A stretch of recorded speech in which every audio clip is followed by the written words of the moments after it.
Hey yo everyone! Sometimes a video game can have such a great idea or strong development team behind it that it feels like there is just no way that it could possibly fail. Unfortunately, that's not always the case, and we are left wondering what that game could have been if it had lived up to its full potential. So today I've compiled a list of 10 games that had great promise, but ultimately, for whatever reason, fell short of what it could have been. As always, if you enjoyed the video, don't forget to leave a like and subscribe. Alright, let's get it. Alrighty, at number 10, let's kick things off with Anthem.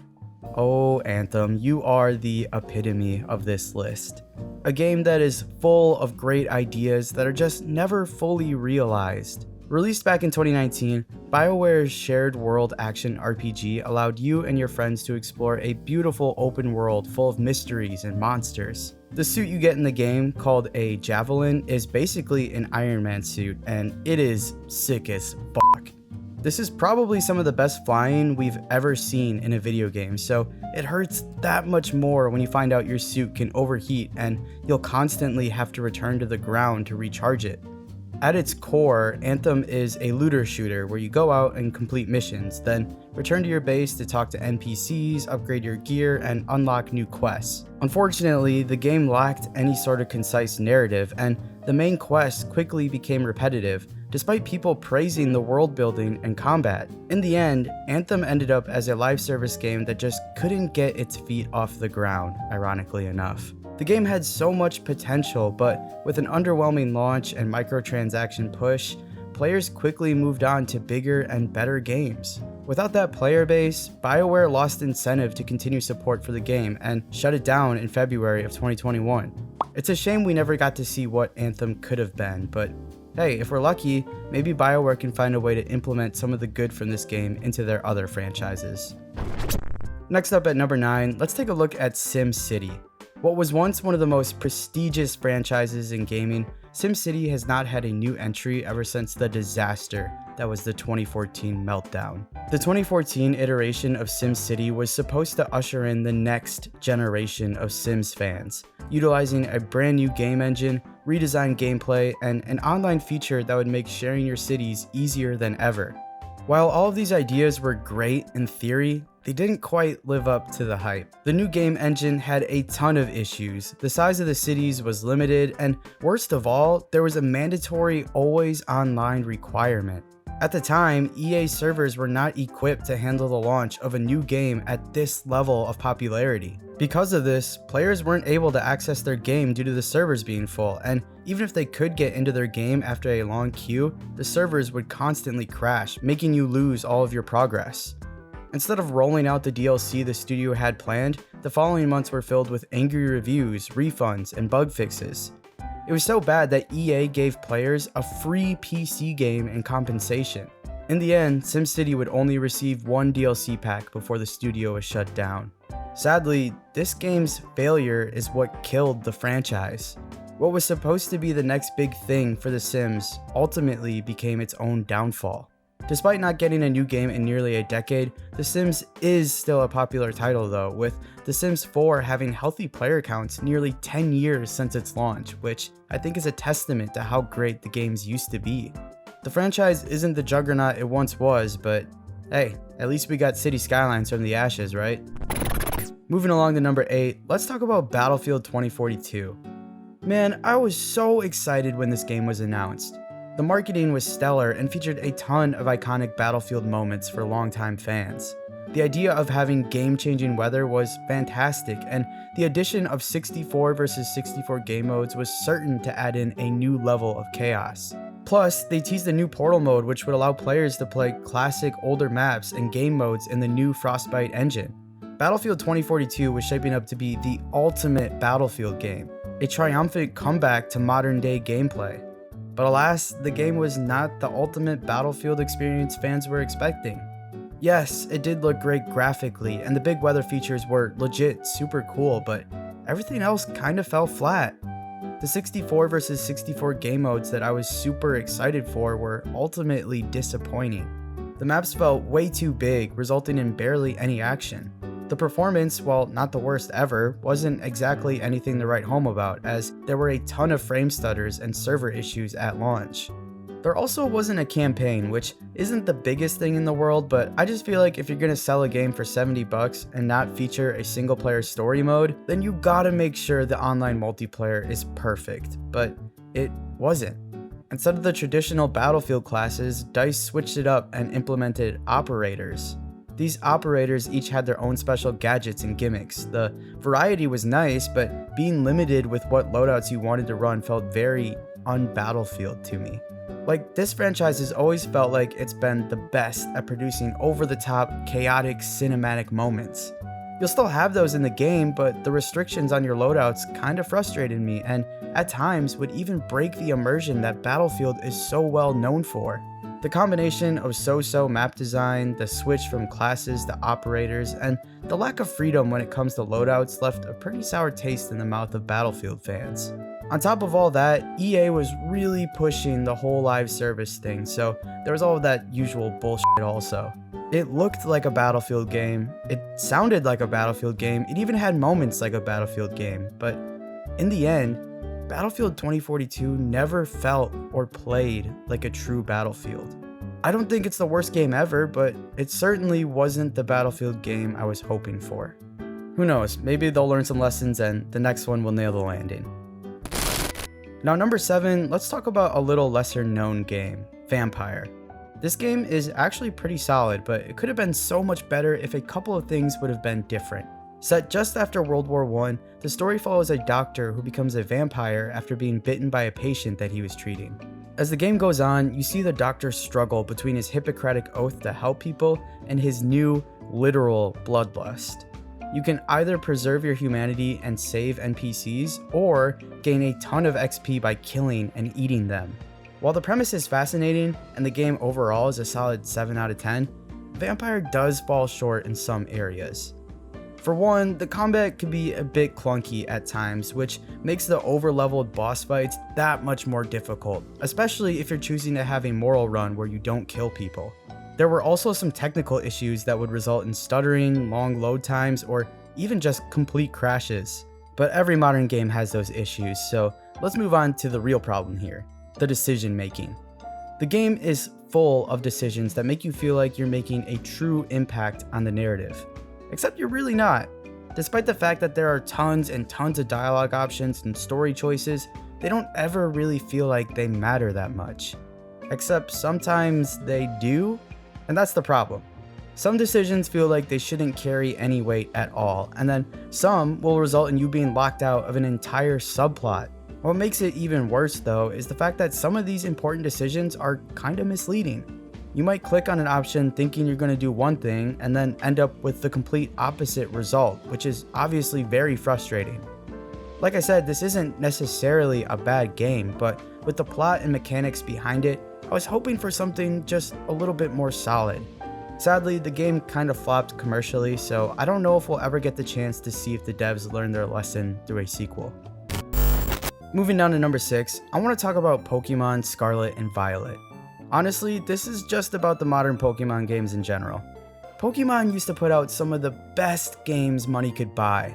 The stories were always great, the graphics got better with each new game, and the gameplay was as polished as it could possibly be. So it's no surprise that Pokemon games are some of the best-selling titles whenever they release. However, that success has really gone to Nintendo and Game Freak's head. It's really starting to feel like Pokemon is just relying on its massive fan base and their past successes. Their latest games have been riddled with just pitiful performance issues. It honestly feels like each new game is regressing. Pokemon Scarlet and Violet go for this big open world where you can catch Pokemon freely, but the stuttering and glitches make it nearly impossible to enjoy. Which is crazy because the spin-off Arceus game was open world as well, but it didn't run nearly as bad as Scarlet and Violet.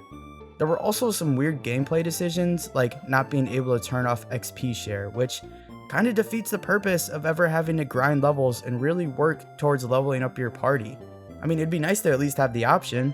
It's such a shame to go back to old Pokemon games and see how much better they were compared to the modern day iterations. The saddest part of this all though is that this shit might never change. Even with the absolutely pathetic performance that Scarlet and Violet was putting out, it became one of the best-selling Switch games in a matter of days.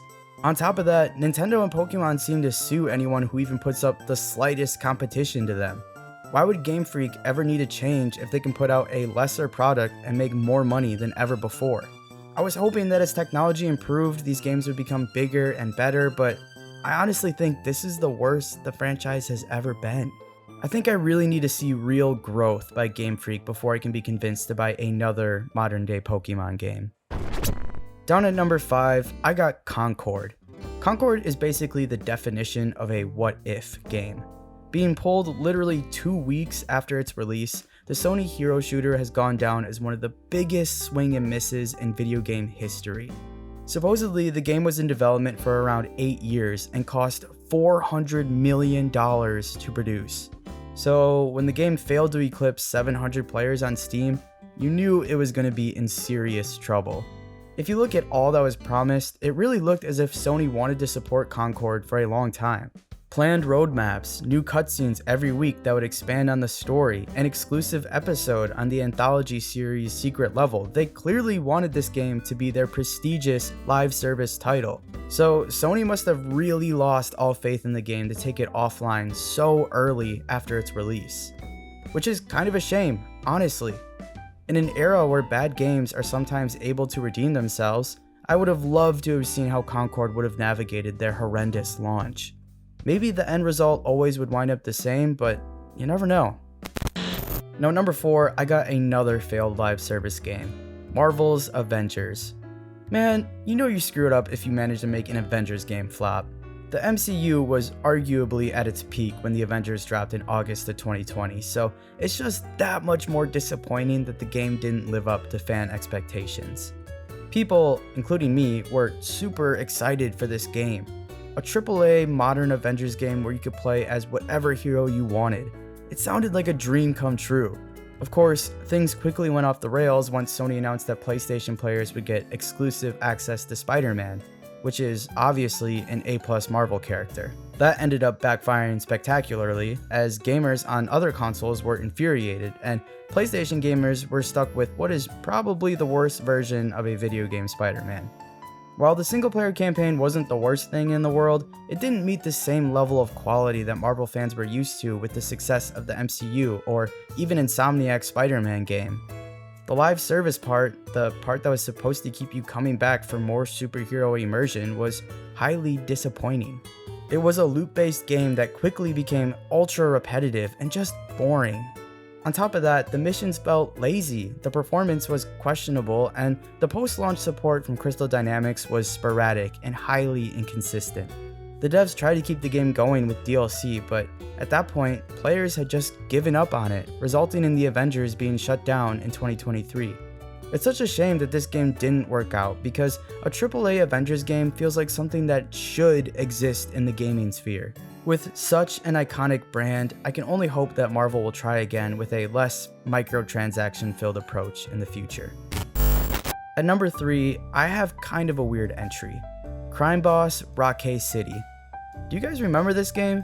It was supposed to be kinda like Payday, but with an absolutely star-studded cast.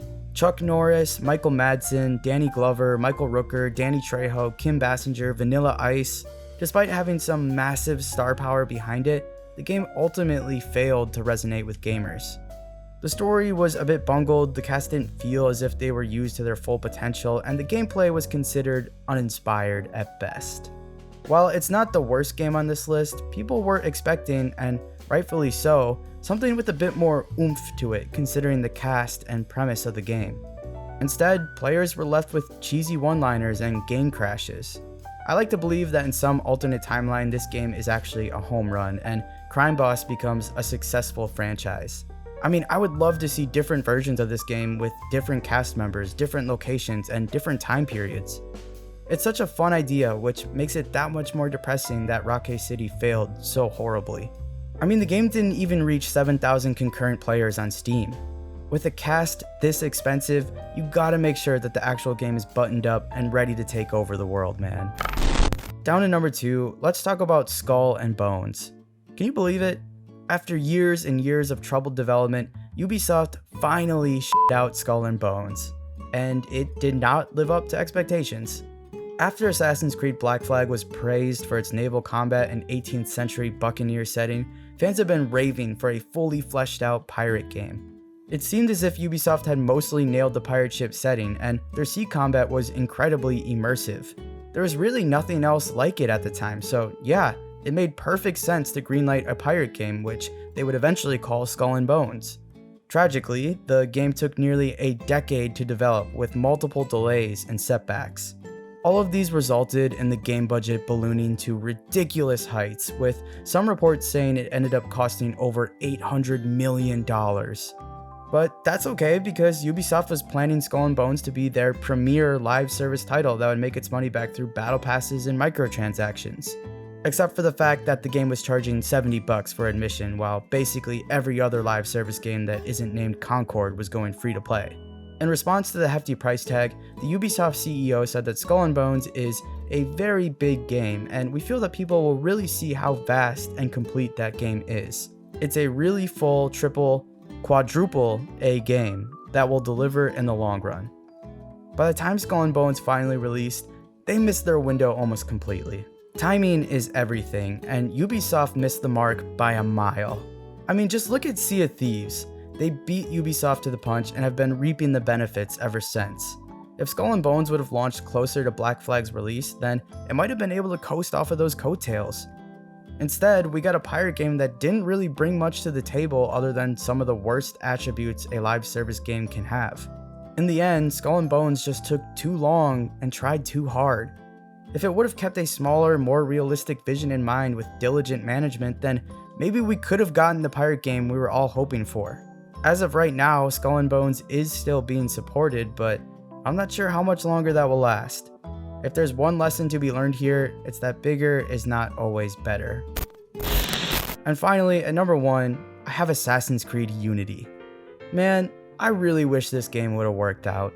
One of the more divisive titles, Assassin's Creed Unity was one of the most ambitious in the franchise, featuring an incredibly deep look at Paris during the French Revolution. The attention to detail in this game is just insane, with almost every building in the game being enterable, and the fact you were able to play genuine Assassin's Creed missions with your friends was mind-blowing at the time. The parkour was revamped, and I thought it was so smooth, and the level of customization in the game was some of the best we've ever seen in the franchise.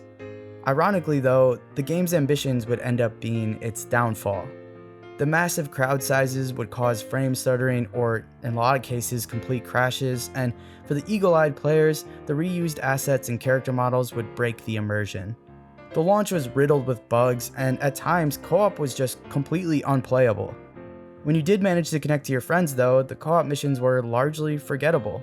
Yes, it was exhilarating to jump from rooftop to rooftop with your buddies, but that can only go so far as you slowly realize the multiplayer missions are a bit underwhelming and limited. This was also a time where microtransactions were just starting to pick up speed, so all of that great customization I talked about earlier always had that shadow of real-world currency looming behind it. You didn't have to spend the money, but you know how stuff like that goes. Despite all of its faults, I still loved playing Assassin's Creed Unity, and I would honestly welcome a remake with open arms. God, imagine if this game would have succeeded. On the one hand, I understand it could be bad because that would probably mean less single-player Assassin's Creed games, but on the other hand, we would have gotten more and hopefully better multiplayer games. I want another shot at parkouring and being a badass with my friends. Ubisoft was so close to crafting a masterpiece with Unity. I know they're working on a ton of Assassin's Creed games right now, so all I can do is hope that they're willing to give the multiplayer co-op one more shot. And that's my list. What did you guys think? What games on this list do you wish would have succeeded the most? What other games failed that you think had a bunch of wasted potential? Maybe I'll make a part 2 in the future. In the meantime, I'd love to hear your thoughts down below in the comments. If you enjoyed the video, don't forget to leave a like and subscribe. It means a lot. I appreciate you guys as always, and I will catch you in the next one.